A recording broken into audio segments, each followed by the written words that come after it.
And we're live.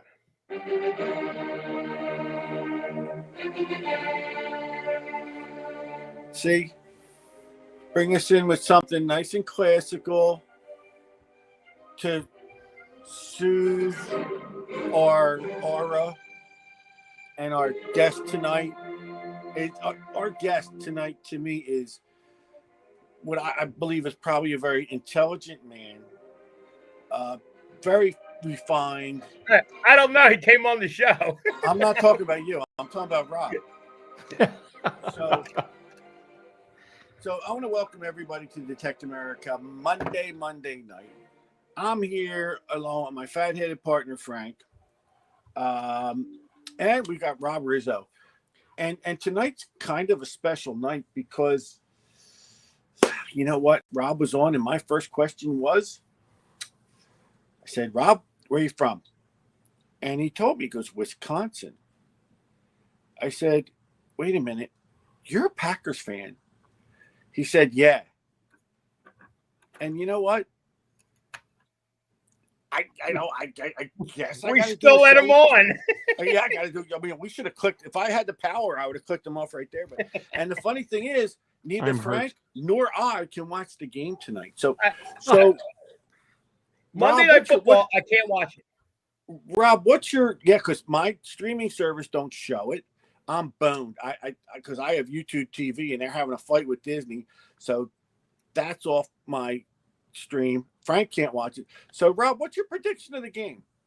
Oh, I don't know. We'll see how Mr. Love performs tonight. You know, I love the Packers. He's no Aaron Rodgers. I got to say that he's no Brett Favre, but I think we might pull this one. I'm impressed by him. I think no Jalen Hurts. Yeah. Well, what can I say? You know what was interesting? So when I moved here back in, gosh, it was. I think he's a pretty decent quarterback. You do. I do.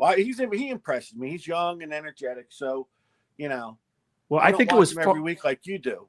Oh, he's not bad, and of course he's 27, and that was the same age that Rodgers and Favre got one of their titles. But when I first moved here, Favre was my quarterback, and he remained my only quarterback. And then I had a job transfer. Guess where it took me to?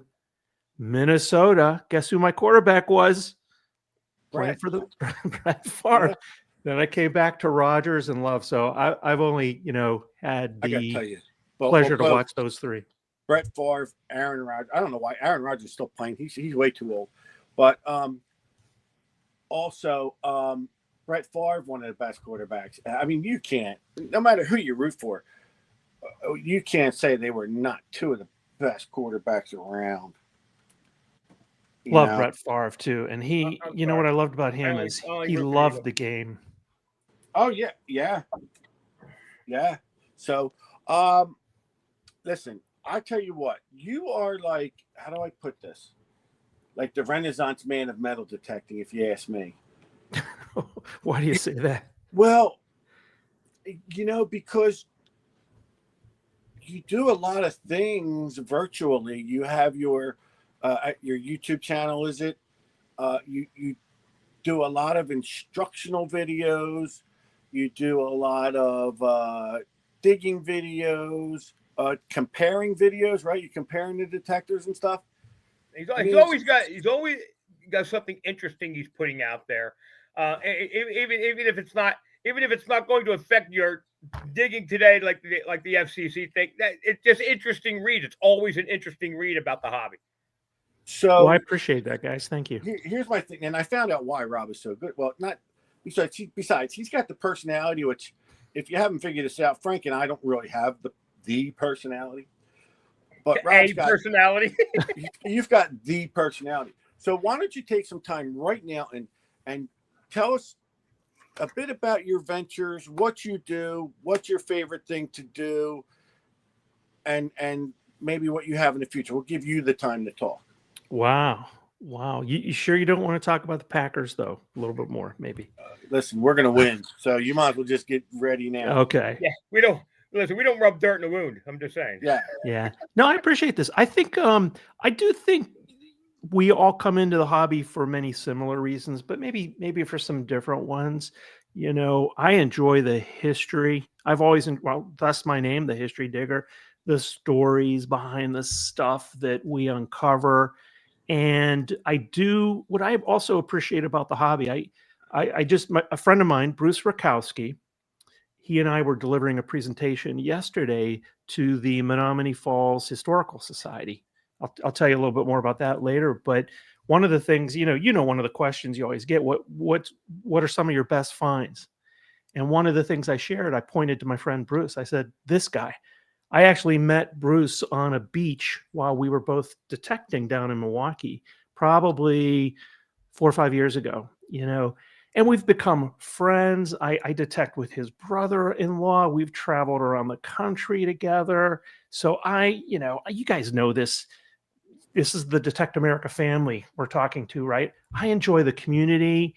And, as I've progressed, by no means, I don't know if you ever become an expert in this thing, right? There's always something more to learn.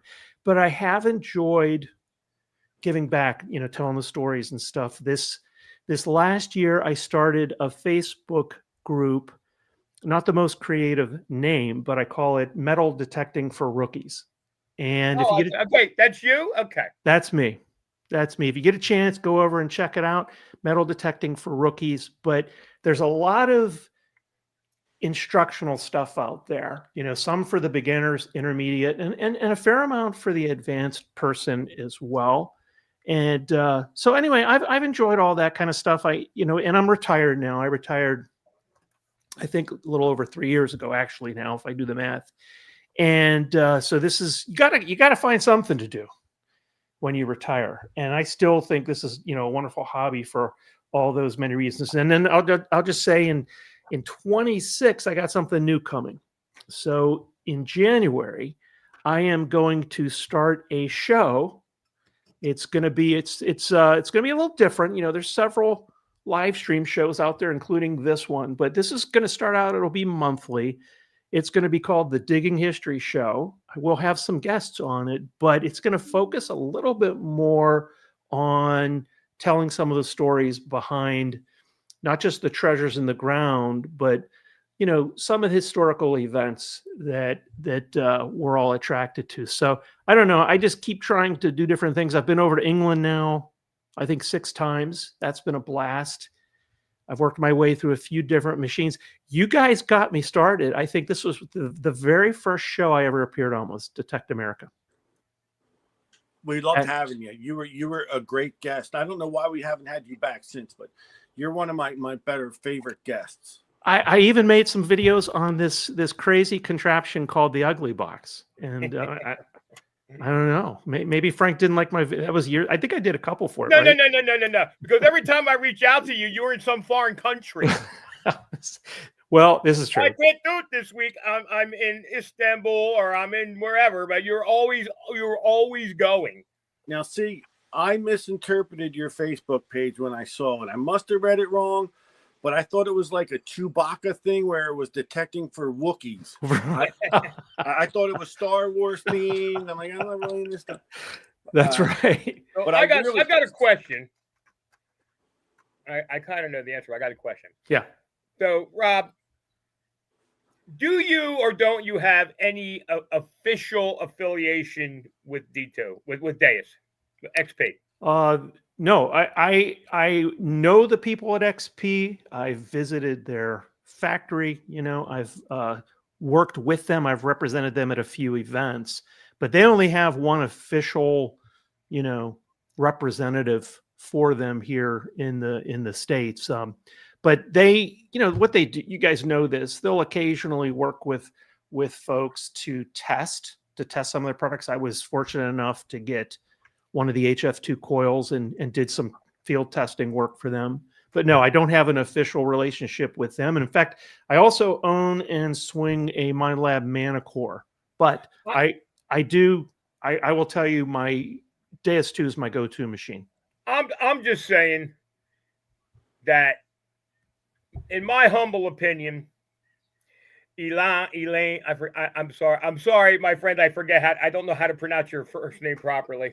I have spoken to him. It is truly a mistake not to have you as an ambassador for that product. You are so well spoken. You know the machine inside and out. You make someone like me understand the Deus 2, the Deus machine, and it's a huge error. It's a huge swing and a miss on XP's part not to have you in the loop as an ambassador or a representative, because I got to tell you, you are the man. When I think of that, I want to talk to you about the Deus 2. You do more for the Deus 2 in the public eye in our little world than anybody does, and I mean anybody. Well, I know, I appreciate it, but I like the machine, and trust me, there are people that know more than me. I'm good friends with Brian White from Southern Relic Adventures, Scott from Mental Metal, and honestly, we all learn from one another. I will tell you, I happened to be traveling over in France. My wife and I were in Europe, actually. We were celebrating our 40th anniversary, and I had some communication with XP, and they said, "Hey, why don't you come by for a visit? You're in the neighborhood, so to speak." Right. And I zipped down, and I have to say, I was surprised and delighted that Elaine actually joined us for lunch. And his English is not very good, but Right. it's better than my French. Je parle un peu français. But yeah, it's right. We were eating lunch and talking, and gosh, he's just like us. He pulled out his phone and he was flipping through and showing me all his stuff. But I will say, what I appreciate about XP is, I mean, to my knowledge, I mean, right, we're well past the days of Garrett, but that detector was designed and built by a detectorist for detectorists. Right. Mind Lab and Nocta and stuff like that. They got great engineers and stuff, but I appreciate that about XP. But no, I enjoy swinging the other machines, and I talk to the other manufacturers and stuff. And listen, I mean, I'm retired, so I'm not looking for a gig, but I do like to go to the events, and if I can share the products and help people, on behalf of these manufacturers, I enjoy doing that. And I will say one last thing. Since I retired, I was talking to Steve before the show. My wife and we bought one of these little small RVs. Right. It's called a Class B RV. Looks like one of these Amazon trucks that comes up to your house. Right. And some of you may have seen me at some of the events with that, but this is so cool because we've been driving around checking out these different metal detecting events, some natural, some seeded. But I will say, Frank, I have yet to make a Florida hunt, and it's on my list, but it's conflicted, unfortunately, darn it, with another event up in North Carolina a few times that I have not been able to make it down there yet. We've actually moved it a bit earlier this year. It's the last 2 days of January, first day of February. And it's going to be a ball. It's going. You know what? It is the epitome of camaraderie, and like I said, me and Steve gone to many of them, and we barely get to dig. We barely dig. This is a reminder. Watch Alexa, stop! Oh my God! As Alexa. you can see from the last time you were on our show, Rob, our Yes. technology has really No, she's way. reminding me to turn on the Eagles game that I can't watch. I know you would not remember my specific show, but the one that I was on, the first one, for whatever reason that night, all of our wives were walking back and forth. Well, unfortunately, that won't happen because I recently got divorced. Well, there you go. Maybe that's why. I don't know. Yeah, I don't know. Well, she don't know it yet, and she's still upstairs. But yeah, she needs to find out pretty soon. So. Now, I remember last time, well, I do want to talk about the RVing, but I want to get the metal detecting out of the way. I do remember last time you were big in helping people get permissions. And I just want to say that I am still probably the worst person ever when it comes to permissions. I don't door knock because I get shot at. I am the person that has gotten permissions. Yeah, come on out and detect. And then when I call them and say, yeah, hey, can I come out today? I get, We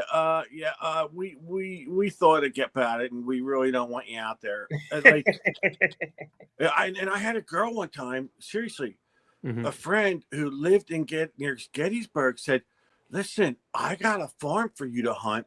Man, I had the camper ready to go for that. You can hunt my farm. You can hunt my family's farm. Yeah, man, you can hunt whatever. You can do whatever you want." Yeah. So I then tried to recontact her on like Facebook Messenger, and I got ghosted like a prom date, dude. I got ghosted like a mad prom date. So I permissions, and like that's what I'm saying. Is you got the personality. I honestly don't have the face for it or the personality. Yeah, I'll tell you what though, my friend Bruce, when we have a chance, he's a smooth talker, and for some reason people take to him, but I don't know. What I'm doing works for me. I don't particularly care for door knocking either, Steve. And I was, COVID, of course, forced us to think about different things.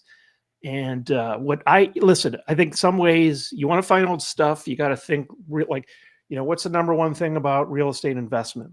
Location. So if you want to find old stuff, you got to find old properties. Well, what I do here, Wisconsin's not that old. I mean, we only became a state in the 1840s, but there is copper culture here. Two of my buddies just found reals here, but I'm just saying, compared to like New Jersey, my buddy Joe Zatelli every week, posts these incredible finds you guys have there, but we just don't have the density of the old stuff, right? New Jersey, you can throw a rock and you'll dig colonial. Absolutely. So exactly.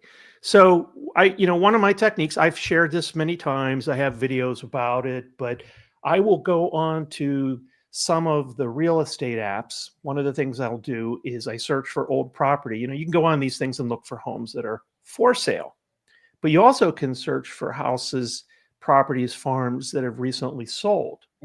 And one of the filters you can apply is, okay, show me these, but that are over 100 years old. And you can do these by region, And I started out with a letter. I had an envelope, 2 pages in there. Hey, here's my little shtick, I used the YouTube channel, to be candid, because, they're wondering, who is this guy? Hey, I love history. I donate the profits from my channel. I found would you be willing to let me come out? Most people share the finds with me, but you get to decide what you want to keep, blah, blah, blah. And I would share a second page showing some of my finds, some of my video thumbnails. Then I would include a returned addressed envelope with a stamp on it. Okay. By the way, again, I have a video on all that. Got a pretty good response rate, a little bit above 10%, but 2 stamps, the one on the outside, the return. I have whittled that down. I've actually fine-tuned that. What I do now is I put together a postcard. I made this on Canva. Okay. And on the back is my little shtick right here. Anybody wants to grab a screen capture of that, they can, or they can email me. Okay. And postcard stamps are half the price of a regular stamp. Right. And again, I get about a 10% response rate. And I'll just say one other thing. I'm really big, on sharing my permissions. I've got some friends who, some of whom I regularly detect with, some aren't always available, so they're in the lineup sometimes. But guess what? That comes back to me. Yeah, and it's still I show up, and then all of a sudden it's like, yeah, we can't go there. No, you come to Wisconsin, we'll do. But yeah, we get that too. But so that's one of the things. We've recently, for a variety of reasons, my good friend Bruce Rakowski, I think we've given now, gosh, it might be 10 presentations to these local historical societies and senior centers. And I call it the history beneath our feet. It's about a 90-minute thing, very interactive. And guess what? We get referrals, had a newspaper article written about that. And then that got some more things. So, they say, guess what? People that metal detect will find more more things than people that don't metal detect. Absolutely. So let me ask you, I could tell you a couple. Let me just interject here a minute. Number one, I think I'm lazy because that's a lot of work. And that's a lot of brains. Now, between Frank and I, we probably got about 3 brain cells, and I have all 3. So that's great information. I mean, that's a good research and development type thing. And it really is good. Now, I also have this other little problem too, and maybe you could give people a way to deal with this, because when it, I guess I'm very narrow-minded, I'll say. So then when you get permission, you know, sometimes people say they want everything you find. Mhm. Well, that I'm not doing that. No, I'm not going to go out there, bust my ass and dig and then give everything to them. Everybody thinks you're going to come out there for a week straight and detect it and dig holes and blah, blah, blah. And it's not look, I just want a couple hours. You won't even know I'm there. Yeah. And then they're like, and everybody thinks you're going to find the holy grail, a pit of gold. Right. How do you combat? How do you, I don't say manipulate. How do you get those people to kind of turn around and understand that we're busting our humps out there? I had this permission one time, you know, and it was lunchtime, and it was this farmer and his brother. And I mean, he was a really cool guy. And we were, you know, shooting the bull, and he at lunchtime, right? He came out and gave us some stuff. We were eating our sandwiches that we brought. And he said, yeah, I got to tell you something. My girlfriend said I was kind of crazy for inviting you guys out here. And I said, really? Why did she say that? And he said, she said, well, how do you know they're not going to pocket stuff? And, you know, basically it came down to like this trust thing, you know? So I try, you know, in my letters, why am I doing this? I'm retired. I am not doing this for the money. And oh, by the way, very few of us find stuff that's real valuable. You know the running joke, can you become a millionaire while metal detecting? You sure can if you start out as a billionaire, right? You work your way down to a millionaire. But I try to approach that trust thing, you know. Now, the other thing I try to do, though, is set expectations. And I will say, hey, you know, listen, I am part of a club. I go to these things. We have a competition. I'd like to take a few things away. You can keep, you know, but hey, it's their property. But I hear you, Steve. I mean, some people are like, I'm not. I guess you got to balance that between, you know, I'd rather, you know, and one last thing, I've mentioned this to you guys before too. What I do every year, you know, I take pictures of my finds, and I do this for myself. I don't sell this. This is a book. I had it printed up through Snapfish. They run a 70% off coupon. They drop it like twice a year, right? And with that 70% off coupon, I think it costs like $30 to print this thing up. Okay, really good quality. I actually take this with me sometimes. But my point is, you know, I'm good if I just got the picture. Do I like to have a few things when I go to these presentations and all that stuff? But I don't know. What I've found is the exciting thing is the moment when you find it and the stuff that you learn afterwards. You know, then it goes into a box or a display. I know everybody doesn't feel that way, but I try to attack the trust thing. I'm good if I walk away with a story and exciting kind of find, but I do set the expectations that occasionally, you know, it'd be nice to walk away with something. And that, you know, some people are really generous that way. Others, they want it all. They want it all. I would, well, yeah, I would it all depends. Like, I mean, how sucky would it be, or maybe it's happened to you, that you go out there and you find all this cool stuff or just certain things, and you have one item in particular that you really, really like, and the owner goes, blink, I'll take that. It happens. I will say, and I know not everybody can do this, I've had a few of those where I've actually swallowed hard, you know, thanked them, and then I went on eBay and bought one like it, just so I could say, yeah, I found something like this, you know. See, I've had, how do I put it?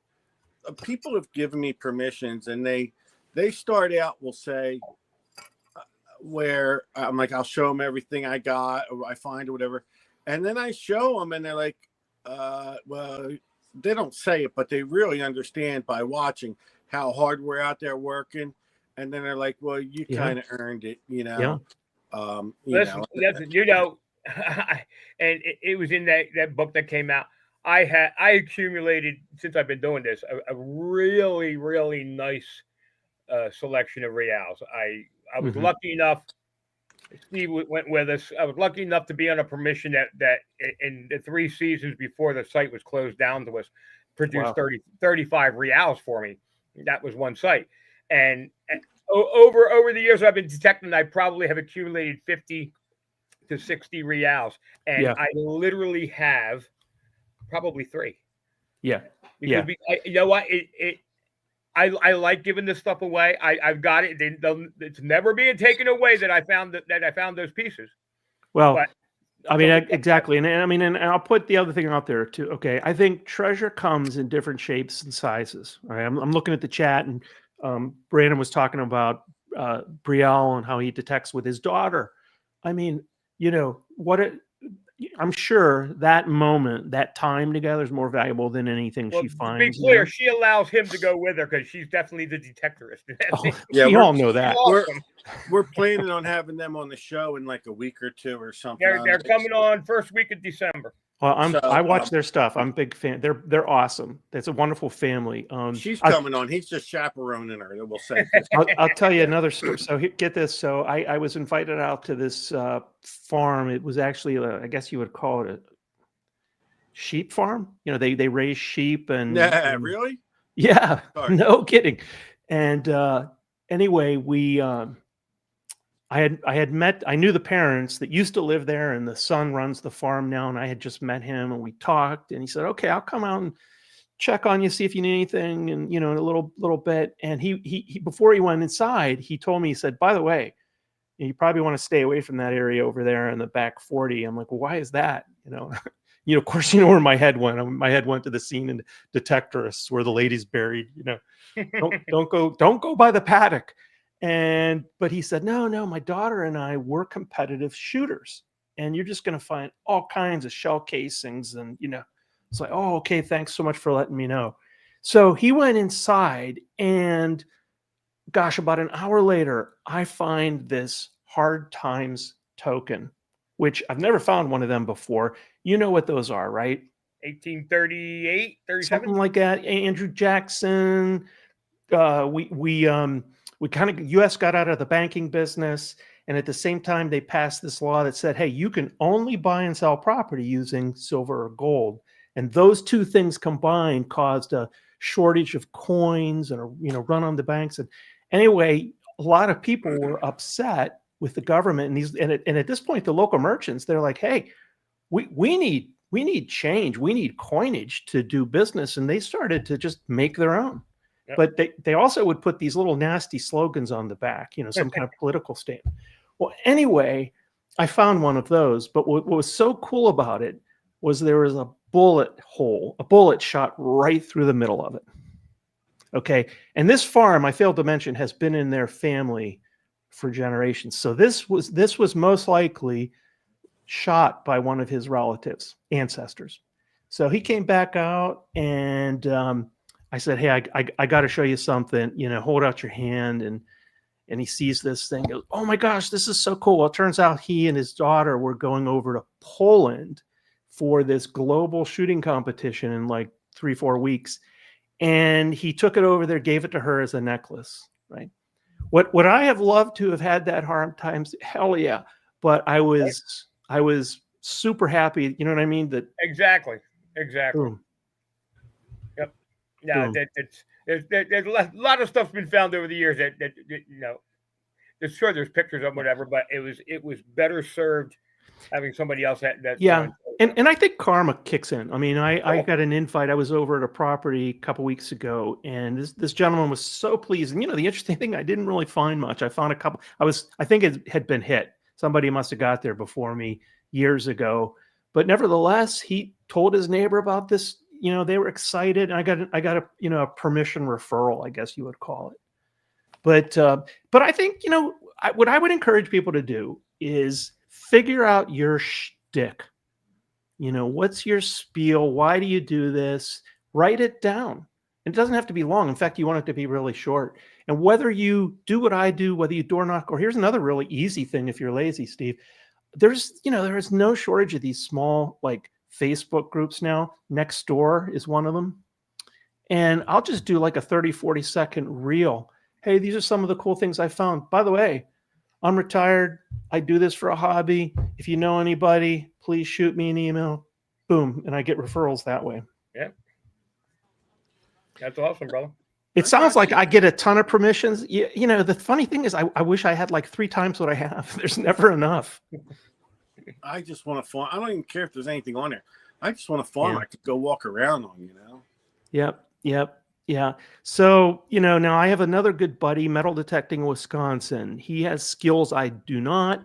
I admire him greatly, but he'll do a little bit more research into old home sites, and he likes to detect farm fields. By the way, he's one of the ones that he and Tim Blank both just found reals, but he puts in, I think I'm a little lazy, to be honest, when it comes to the permissions, but Jeff puts in a ton of work and it pays off for him. Yeah. You got a lot longer, colder season out there too. We get well, like right now, it's prime out here for digging. It's killing me. So, it could be, our season could be over here in December. Maybe there's a warm up. We get a week or 2 in January. It's just the worst. I just want to ask you, like I said, you do a lot of detector analysis videos or whatever, how you want to call them. So, and you say that you own a Manicore and a Deus, and the Deus is your go-to machine. Now, I got to tell you, I've been hunting alongside some Manicores in the last couple of months, and I've come to the opinion that the Manicore's got a slight edge over the Deus. Can you tell me why you choose the Deus over the Manicore? I think, any machine can be the best machine for that day in those conditions. Like I will tell you, and I've told the people at XP, I do think in certain conditions, sometimes I think the Manicore might be a little deeper. But you know what? That's what I say. Yeah, but I also think the audio is not as good. And I think sometimes the Manicore doesn't lock on to the target ID as well as the Deus. I think the Deus audio is superior. Really? I have to say, I do very much like the target trace ID map on the Manicore. And you guys know, one of the things I think XP prides themselves on, of course, they're wireless, right? But one of their key things is how light it is. And I would say in addition to that, for me, because I travel so much, I love how it's portable and I can easily change the coils. The Deus is portable. Its light is. No, that's what I'm talking about, the Deus. Yeah. But here's what I would say is almost to a fault. I had a conversation with the people at XP and I said, guys, think about what happened to the phones. I mean, do you remember when the craze was, let's, and they were just like, you can get. Yeah, we had these times. And then what started to happen? Okay, now let's take a minute to think about the demographics of the people here that metal detect. A lot of them are like us, at least 2 of us here, are wearing these cheaters and stuff. And I said, guys, I would give a little bit of weight back for a larger screen. Easier to see, absolutely. The first thing I do with my Deus when I turn it on is I make it into the larger numbers. Big numbers. Yeah. So, but I tell you what, for the Manicore, that for me, that 9-inch coil was a game changer. I don't know what it was, different design, better balanced. I like the 9-inch, but I still go to, when I say I like the audio about the Deus 2, I've talked a lot about this. I actually wrote an article about it on the Rookie site, but we all know what happens is there's a magnetic field that the metal detector creates. And when it comes in contact, of course, with the ferrous item, right, there's another current called an eddy current that's created. I'm not going to pretend to understand that, but what happens is when you get to the edge of the signal between the detector and the item, the edge of the signal on the Deus 2 to me, especially with the PWM tones, is super informative. Okay. The Manicore has, of course, that ID, target trace ID map, but I love the edge of the signal. I listen to that and I'll check it from, multiple angles. But so I don't know, for me, Steve, like if I never swung a Deus and the only thing I ever picked up was the Manicore, I'd probably be pretty happy. But to change those coils so easily, oh my God, the headphones are wireless. Turn one button, everything comes on. By the way, the pinpointer pairs with the headphones. What headphones do you use on the Deus? Well, I have two. I use the WS6 with a pair of Quest headphones, but I also have the WS6 XLs. Those are waterproof. They're not, to me, as comfortable as I do not care for the stock back. They call them the back headphones. Right. They hurt my ears. Okay. And I don't know if you guys noticed, they're coming out with some new, this will be interesting, some new stereo headphones. I know nothing about them, but I'm optimistically interested, but I'm not so sure how much the benefit's going to be. They've got to convince me here a little bit on those. I recently, I used, from the day I got the Deus, I used the Aquatex. And they recently broke. And you're using them wired? Wired, yeah. I don't mind the wired. These things are great even with the wire. So I sent them back to the manufacturer, who really takes a lot of time in their repairs. I heard he's a brilliant and handsome guy. I've heard different things about him. In that time, I had to use the supplied headphones. It had the MX6 on it. Yeah. And I got to tell you, they drove me crazy. I'll tell you what, I started out with my WS6, the Puck, in the Quest headphones. Right. Used those for many, many times. And I got a pair of the WS6 XLs or WS2 XLs, excuse me. And they were like really my backup ones. And I ended up, using them over in England one day, and I didn't realize the audio in those are actually, I think, better than the WS6 Puck. I don't know about the other third-party ones. I will say I use the bone conduction headphones when I'm in the water. Right. I just got to say that to me, my choice is the Aquatex. The sound of them is just better than that scratchy. That's Frank. Are those? I mean, ignorant question here, but are those stereo? No, there's no purpose for stereo. Okay. Unless you're and I'm going to say this, the only metal detector, there's been a dozen metal detectors over the years that actually had a stereo signal. However, the only metal detector in my lifetime that actually had a purpose for a stereo headphone was the White's V3i. And the White's V3i, you could set up your ferrous and your non-ferrous in two different ears. Other than that, your machine is producing the same thing. Well, and that may be. I mean, it may be worth it. I don't know. That's why I said I'm eager to try them. I mean, there will be some people. Listen, it's not that they're going to be bad. They're going to be fine. It's just that they're not going, unless XP is going to separate out, two different platforms of tones into each ear. Then you're hearing exactly what you would be hearing monorally because it's the same thing. It could. Sounds like a little bit like a gimmick, oh, this coil goes deeper. Well, these headphones are in stereo, just to get them to sell in a way. No, the other issue with that is to make sure that if depending on the amplifier of any particular metal, remember you're dealing with amplified sound. It's a very, very, very small sound driver. We have to coax sound out of it. So once you split that into stereo, you're now broadcasting through two different channels. You run the risk of lowering your volume in your ears. Well, I'm open. I'm eager to be convinced. We'll see. I will tell you there were some, and I understand why. This little item right here, right? The HF2. Yep.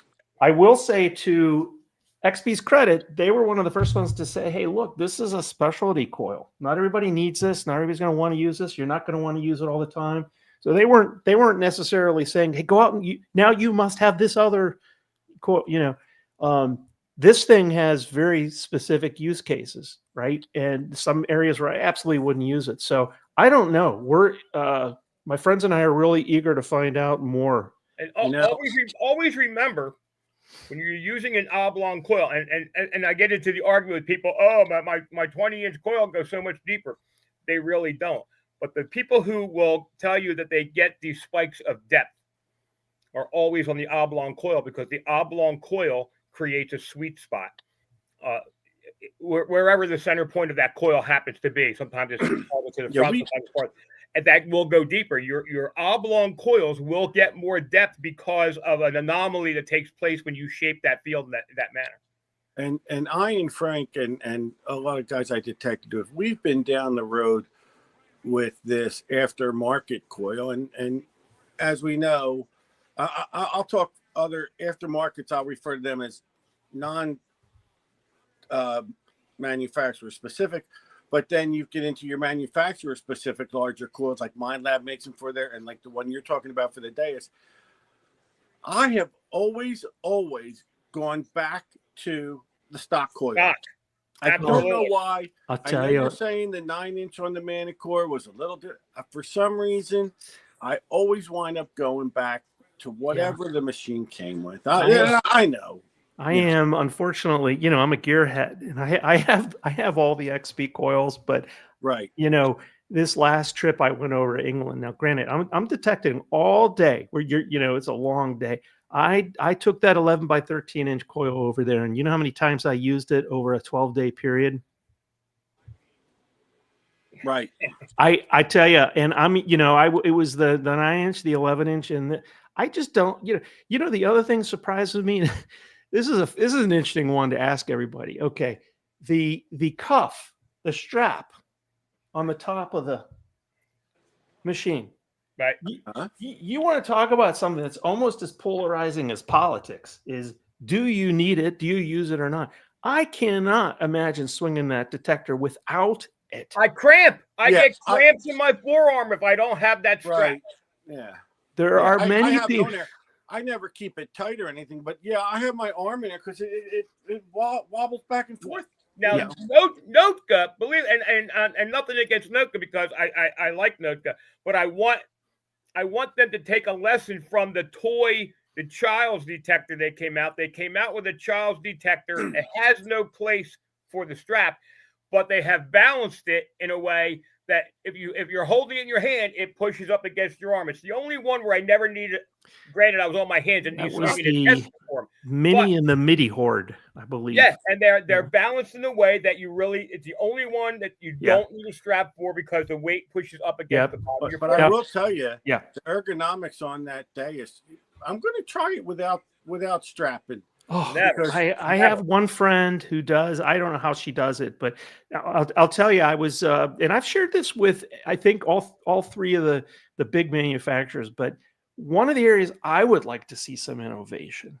Okay. If you follow Meta, Facebook, one of their cool things, they call them wearables. They're the, glasses that, you can see through with some things. There is nothing stopping these people today from, displaying a target ID or some other information. You could mirror the screen. You could, and I think kind of like, a lot of these manufacturers just kind of get in their tunnel, but I was like, guys, you need to think ahead. So there's an article about what are some of the future things they could do. Okay. You want to know what I cannot believe none of the detectors have? This is really, and it's going to sound stupid, but none of them have what I'm going to call a standby button. How many times have you been detecting, you go to dig a target, you put your machine on the ground, and the coil goes near something metal, starts making a lot of noise in your ear? But I think Notka has that briefly. I don't know if they still do or not. They still have the mute button, but Notka had put that in. They had it on the Simplex, but I don't know if they. So hard. Well, I'm talking about all these machines.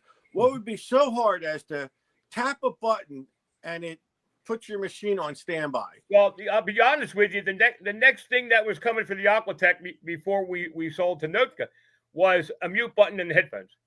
because instead of getting involved in the electronics of a machine, you can mute the headphones. I don't get it because right. How many times have you put your coil on there, something that just goes ape shit, and you're listening to it? You know? Oh yeah, it's crazy. Yeah, but yeah, I do like your videos where you compare your detectors. Well, look, it only took them 40 years to come out with a flashlight on these metal detectors now. You know, I don't do. I'm going to do a little bit more of that, but I actually don't do as much of the. You know, I mean, how many videos can you watch?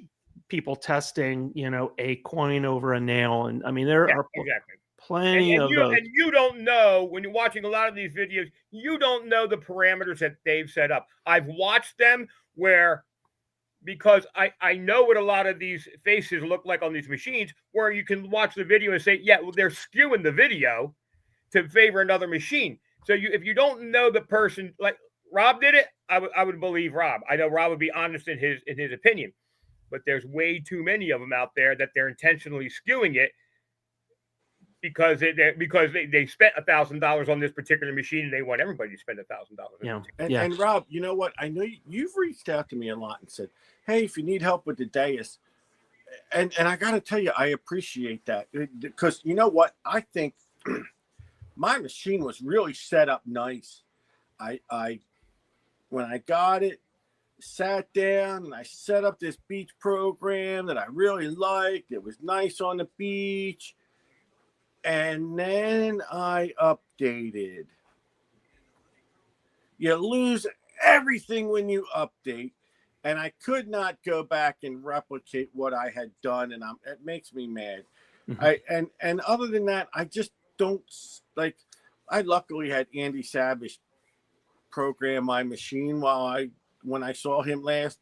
So I'm working with those programs he put in there. But I do appreciate the fact that you did, you know, say, hey, I want help. And it's only because I'm lazy.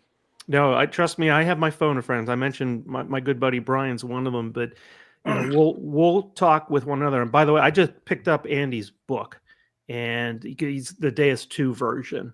So this poor guy, he writes a good book, but you know, the amount of updates and changes. Well, that's why. And if you ever talk to, listen, if you want to make Andy's head explode, ask him, how come they changed the machine after you wrote the book? He'll lose his mind. And he was on our show not too long ago, and that was one of the things he said. He says, "Look, I'm not gonna put a book out there where the machine is, you know, they're going to come out with an update and kind of void the book." And to Andy's credit, he goes to them and says, "You're not changing it before the book comes out, right?" Right. No. Lo and behold. That's why the Manicore book came out. And he really, you know, and number one, his books are not expensive by any means of what people charge for books these days. And you know what? They're good for the average detectorist, and they're good for the gearhead. They're good for the guy who's advanced and wants to understand it. That's why I wholeheartedly support those books, because you will be a better detectorist reading these books than not reading them. Right. I mean, there's no substitute for, you know, hours on the machine, but I kind of think in some ways reading the book kind of gets you through there. And listen, people learn differently. Some people are visual, and they want to watch a YouTube. Other people will never open up a manual. I mean, I'm amazed sometimes the questions. Talk about lazy. Some of the questions people will ask, you know, on some of these groups. I just got this machine. Can you tell me how to use it? Wow, talk about an open-ended question. You know, have you opened the manual? These other pages, who are you asking? Who are the experts? That's my pet peeve. I have this discussion with Andy and Steve all the time. You go to these, and that is going to be, that's a hurdle for you, for people that don't know you, because there's so many newbie sites are absolutely horrible. Well, you know, every glitch is send the machine back. Never once you see, how about let's lower the sensitivity a little bit. Every glitch, every chatter is send the machine back. And so you need somebody. You need a page run by somebody like you, who's going to be a little more level-headed about. I appreciate that, but you know, here's my other pearl of wisdom, if you want to call it that. You know, find a club, find a friend, go to some of these events. Okay. Those are incredible opportunities. Now you have fun, maybe you find some treasure and stuff like that, but they're learning opportunities. One of the things my buddies and we do all the time, Bruce swings a MineLab 700 and we will play Would You Dig It? He'll go over a signal he's not sure about. Hey, check this. And I go over and I do this. And we learn from, one another. But at these events, you get to talk with a range of people. Absolutely. And manufacturers. One of the last, a lot of people didn't know, XP, by the way, they've improved their charging, their dongle, Right. the 3, right? They came out with it's just so much easier to put on there. They also have an improved mount. There were some issues with, like, if you weren't putting your controller on properly, this thing was. Mine broke. Yeah, mine. Yeah, I'm using an aftermarket right now. I'm going to return to that because I have a question that I've asked every day is to user. Okay. Every day is user. Period. But they've come out with an improved one. But my point is, a lot of people don't know about that, and you learn about some of these things as well as tips, permissions, and stuff like that at these events. So you're talking about going to these events. And I tell everybody, and because there's too many, and I get it, a lot of the old timers who don't really need to go out to a field and learn a lot more about their machine. I tell newbies who are asking, what do I do? How do I learn this machine? And I tell them, go to these events and don't knock the seated hunts, because there's nowhere on the planet that you're going to go and in 2 hours time you're going to hit 100 different targets, and you're going to, granted they're not salted, granted they're not old in the ground, but you're going to hear 100 different targets on your machine in 2 hours. You'll learn more about what your machine says to you at a seated hunt than you will in 6 months. 100%. And you know what? We were all newbies at one time. So absolutely. And I didn't have you may not learn anything more, but guess what? You have the opportunity to teach somebody else. Yep, absolutely. At these things. Well, I have a lot of people that ask me, they'll get a machine and they'll say, "Can you help me with it?" And I say, "Yes, but what I want you to do first is sit down with the manual. If it's online, sit at your computer, lower the sensitivity, and go step by step through the machine." And factory reset is the greatest invention of all time, because you can't destroy your machine. You can always start over. Right. Have you rebooted? Yes, exactly. But then most of the time I'm dealing with people like Rich Fonts. Listen, there's exceptions to every rule. The greatest guy in the world, they forget what goes on. And I've got a serious question. Yeah. And I'm not singling you out because I feel you might have the best answer. But I have been on this since Deus 1 came out. Okay.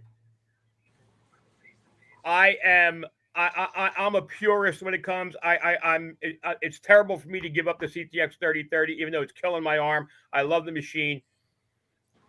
I believe wholeheartedly that the Deus 2 is a good machine. I have talked to too many people that absolutely love the machine. Here's my thing here's my pet peeve with any metal detector. I don't like gimmicks. I don't like unnecessary stuff. Explain to me the advantage of wireless everything.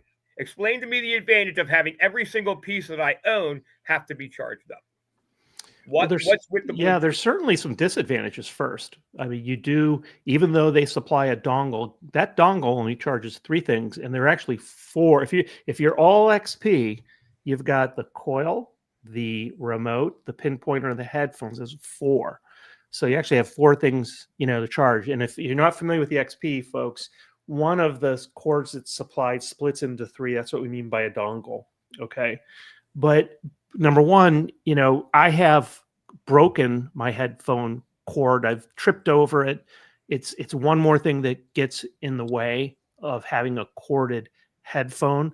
The convenience for me is, I think that alone is worth it.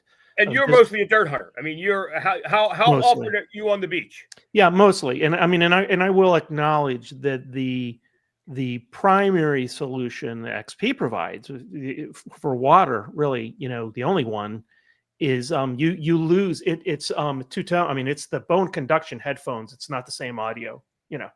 that you're gonna. When I use my Manicore, I still use my Tony Eisenhower Right. headphones for that. But also, the ability for me to change coils. Why would I ever change coils when I'm hunting? Well, sometimes it's because of the size. I'm in an iron patch. I actually want a smaller coil. It might give me better separation. In other cases, I'm looking for a different frequency. That high frequency coil goes from 40 up to 120. I can only get that with the white coil. But the ability to quickly change a coil, boom, boom, versus unscrewing that thing, is huge Right. for me. So for me, it's primarily convenience, ease of use, and it's clean. I'll tell you something. When you're talking about three separate things, because I hunt the beach a lot, so I'm always down in the water. So I have taken the antenna. The antenna is always on my machine because I got a shorter antenna.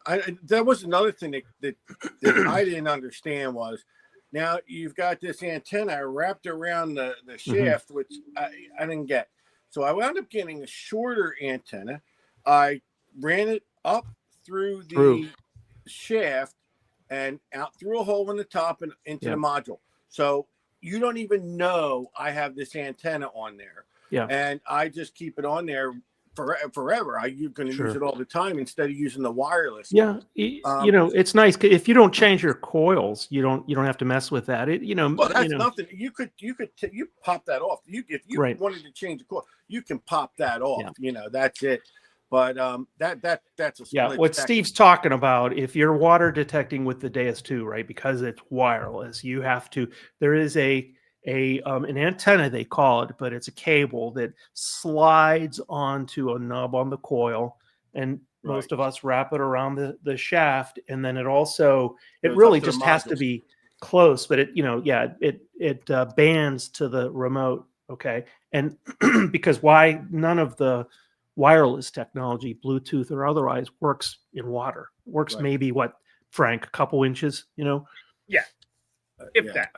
I don't even know, but I ain't messing with it. But yeah, so to me, that antenna is very invaluable. I like that. Well, that's the thing. I get what he's saying. If you're swapping out all the time, from where I live now and where I live, where Steve lives, we go literally from dense woods to farm field to the beach, and for me to go back and forth to the beach and constantly have to attach that thing, that drives me nuts. I understand. I do. We're also the same wireless technology enables connectivity with the pinpointer. Right. I will say this, but in the hierarchy of what's most important, I'm going to guess with most people, I don't think most people will say, I'm going to buy that Deus 2 because it's wireless. I think they appreciate it. But I don't think that's at the top of the list. I don't think it's I agree. And again, this is a knock because the Deus 2 is an awesome machine. Let's put that out. I'm not bashing the Deus 2 because I think just people I know and respect, not you, Steve, obviously, but that use the Deus 2. Listen, when they tell me that the machine rocks, I have to believe them. These guys are not going to tell me that the machine is bad. It's always been my position with XP is I have always had a bit of a problem with everything being wireless, because listen, wireless technology is cool. It also equals expense when you repair it. I will say, it works pretty well. But the one thing we haven't talked about, I'm not here to do a commercial for XP. No, listen, brother. But I mean, just say one thing is that machine is fast. Fast, and even with the improvement on the Manicore, okay, I mean the Deus 2, it separates so well. You know what? I'll tell you what. See, you talk about the separate charging. I'm going to beat this dead horse a little bit. But you know what I do? I'll tell you what. Number one, the battery, they're pretty good. I'm starting to see a little wear in my batteries, but they Well, how charge. long have you had yours? A couple of years now. I don't know exactly. Maybe 2 or 3. Probably 3, 2, 3. So you know what I do? I plug it into my car as I drive to wherever I hunt, and you know what? It's charged up, and I connect the coil and the module because I use the wired headphones. I connect the coil and the module while I drive. It charges up fast. And what kind of pinpointer do you use, Steve?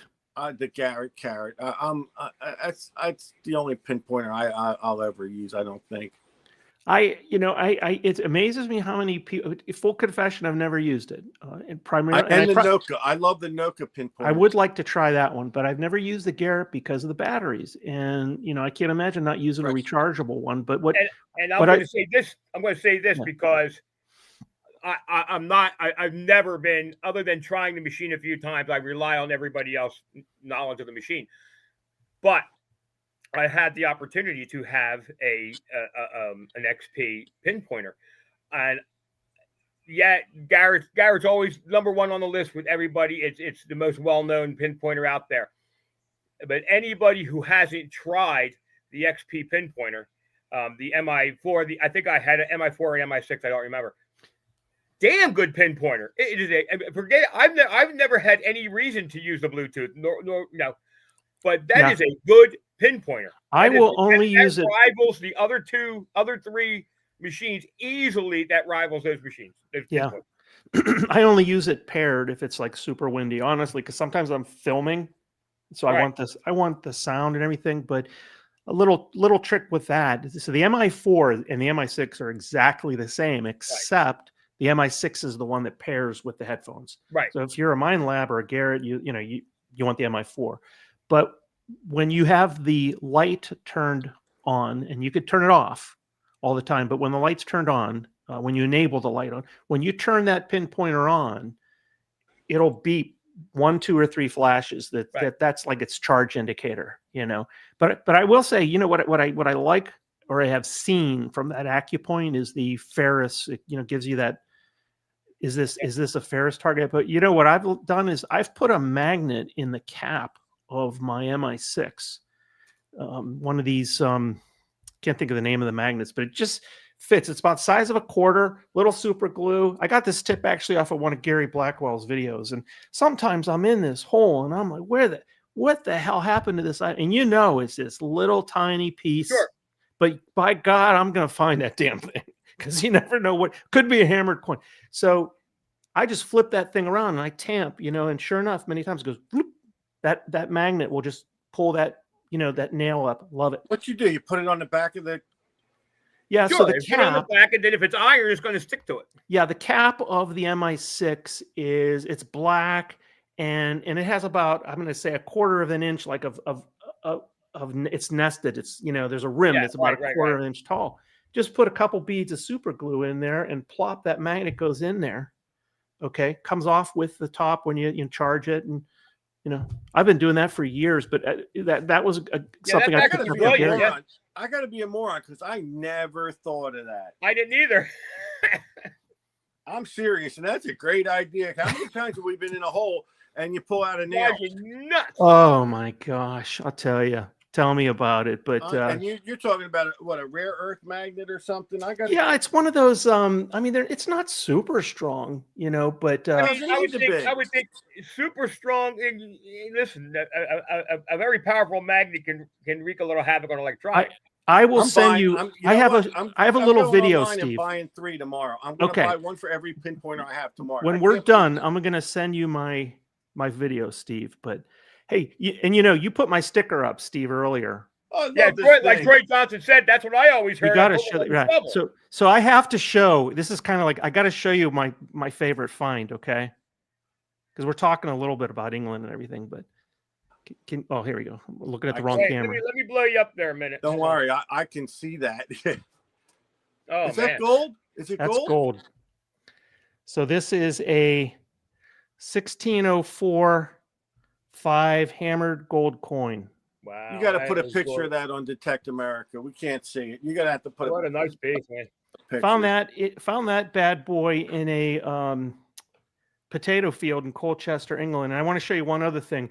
You were about to say pawn shop. You got that in a pawn shop. No, that's not true. I'm going to be at Digstock 12, and I'm just going to be there as the history digger. I'm not going on behalf of any manufacturer, but at one of the earlier Digstocks, I was in a cotton field in Greenville, North Carolina, and found this guy.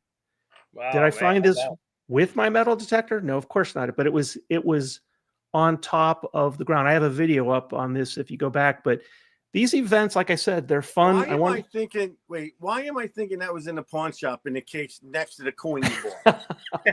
Okay, here. All right, Mr. I have a quiz for you. Now, this has nothing to do with metal detecting. I did buy this, but I want to see if you can tell me what it is. And I'll give you a couple hints, but let me first show it to you. Well, you know what? Let me guess first, because Frank probably knows. Oh, Steve knows what that is. He uses it all the time.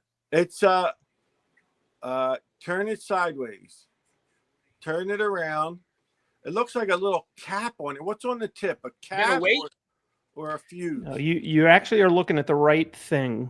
Is that This is. Oh, what did you say? a plumb bob? You're close. This is an Indian artifact. Okay, and what this is called, it's a plummet stone.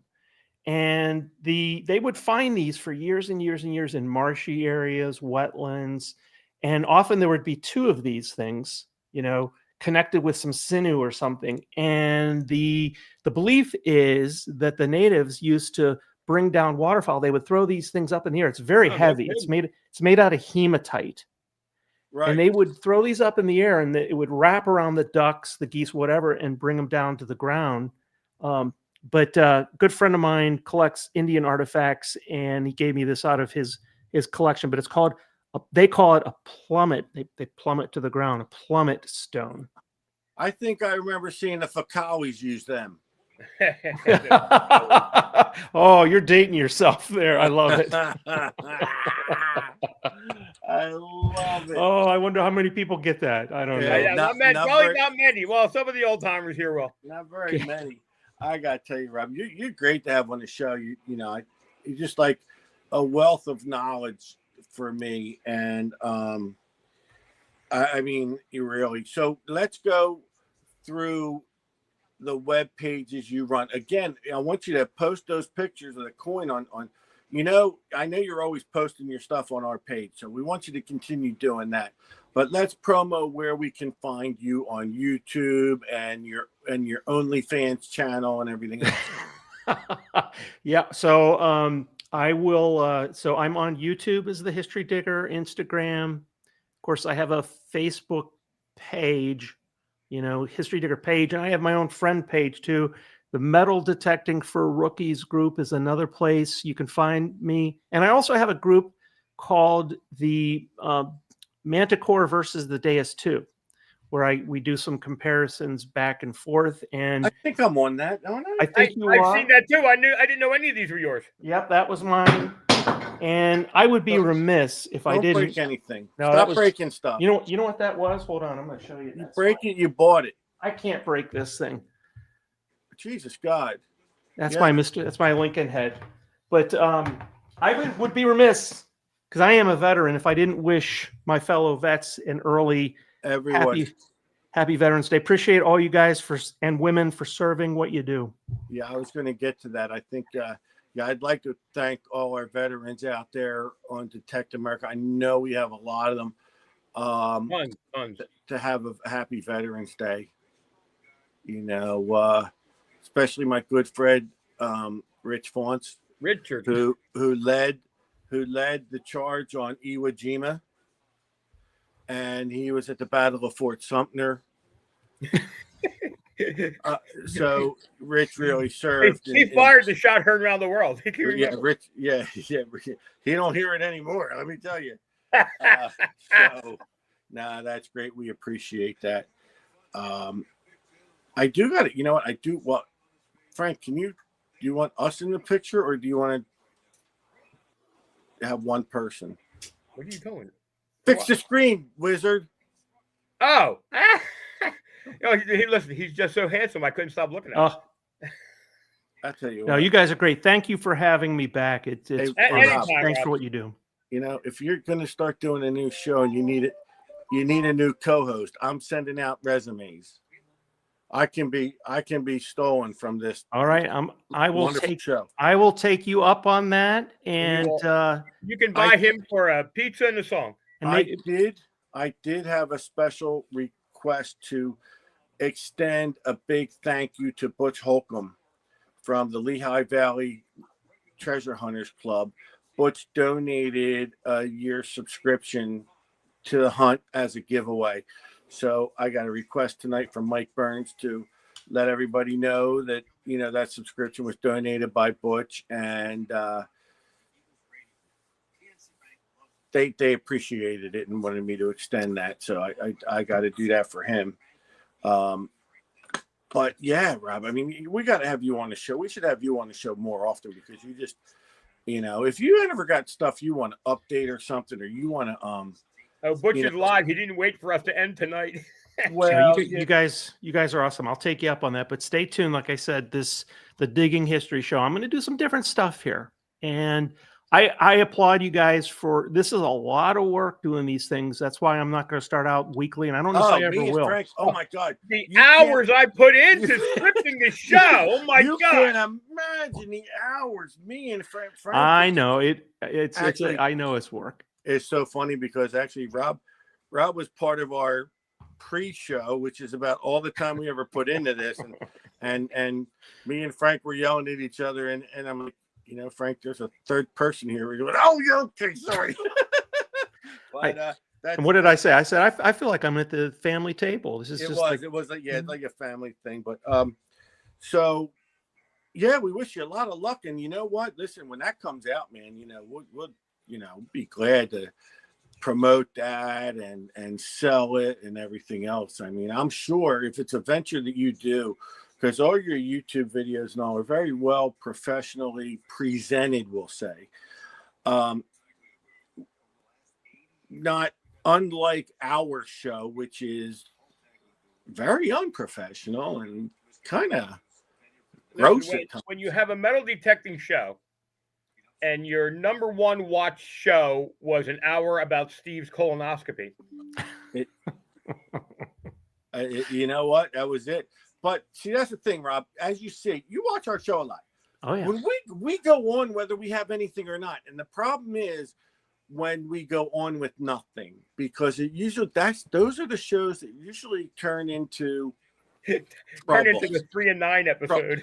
They turn into they turn into trouble. They either go south in an uncouth way, or south and, you know, me and Frank start arguing or talking about people. But as you see, I love to have a guest because, you know, especially a guest like you who has got a very broad horizon on metal detecting, a very good aura of the hobby of metal detecting, and you got a lot to offer, and that's why I think we all know very successful. Thank you very much. We all know, I mean, the best thing out there is metal detecting. The second best thing is talking about metal detecting with like-minded people. Sure. And that's what you guys do with the community. So thanks again. And yeah, I'd be happy to come back, and maybe I can convince you guys to show up on my show.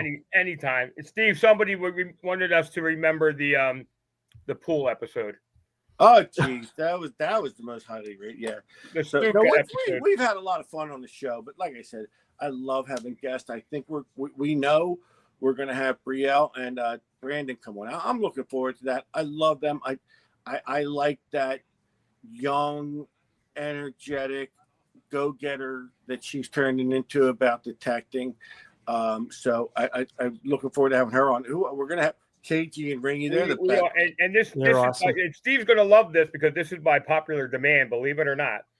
We have an upcoming Ugly Box Hurricane episode. We're going to live cook, and that's a pain, guys, but we're going to live cook. We're going to dispel a few rumors about a piece of crap copy that's been out there. I don't know what I'm looking forward to more, that episode or Martin Bayerly coming back. And I love Martin Bayerly. He's great. We got to have him back. I don't know. Did you see that episode with him, Rob Martin? I don't a know. week or two ago. No, I don't I think think so. you were away, Rob. Yeah, that's right. You were. I think yeah. that was one of the times I was trying to get you on. Oh, that's right. I think you know great what? guy. I was out west. I was traveling.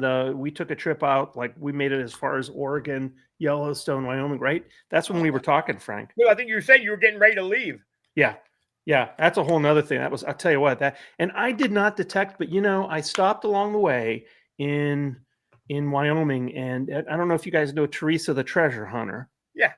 But I met up with her, got to meet her husband. Amy and I, we had like a late breakfast. We talked for 2.5 hours with them. So I didn't do any detecting, but we met with some detecting people. But oh my gosh, Yellowstone. I'll just tell you one quick thing. We were in Yellowstone. You can only drive like 25 miles an hour in there, We had already seen a few buffalo, bison, and we come around this bend, and there was a herd of bison coming they were like 2 feet away from my window, and it took 4 minutes for the herd to walk by. It was incredible. Celeste swears that there's a herd of bison here in Florida, and every time we drive by the prairie, I don't ever see them. I think Could be. Could be. I didn't know. Apparently they're all bison. The buffalo name was like a misnomer that whoever first saw them thought they looked like the African water buffalo, but technically they're called bison. But I don't know. I've never found a bison head nickel. I call them buffalo head nickels. I do got to tell you this. I will interject. So far, there's no score in the game. Oh, there's no score here either because I can't watch it. Okay, he's talking about the Eagle Packer game. What are they, second half? Second quarter? No, I think it's still the first.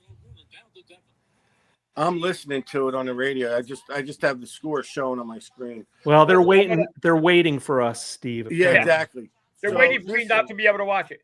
I got to give a shout out real quick. I got to give a shout out. The couple special projects I'm working on. Troy Johnson and Brandon Kowalski. The special project.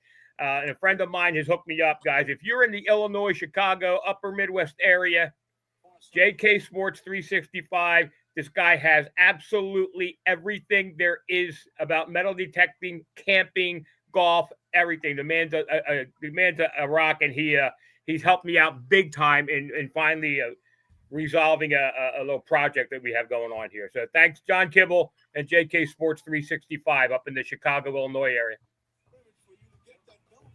And there you have it. So, Rob, listen, thank you very much.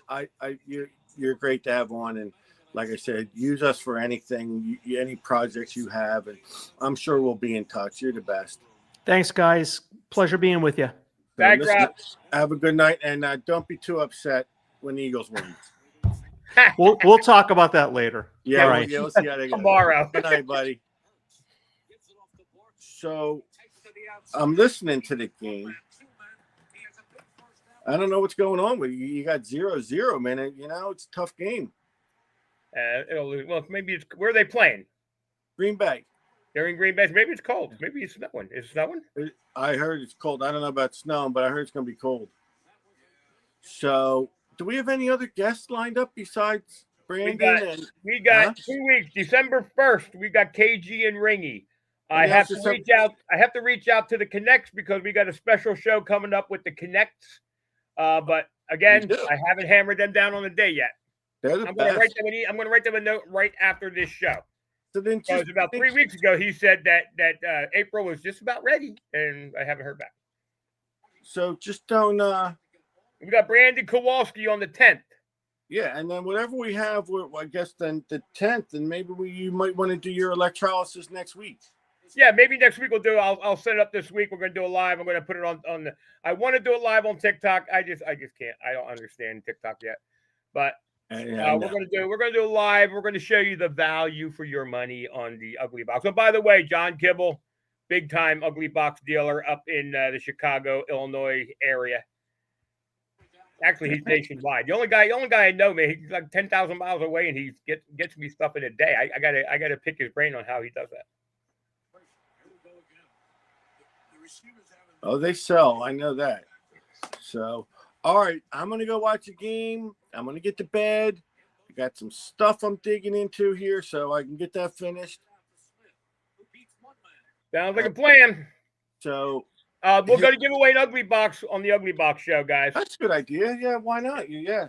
We're going to give away an Ugly Box, and if people are going to sit through that, possibly something new that I'm working on. I'm trying to have it done for Christmas time. I don't know if I will.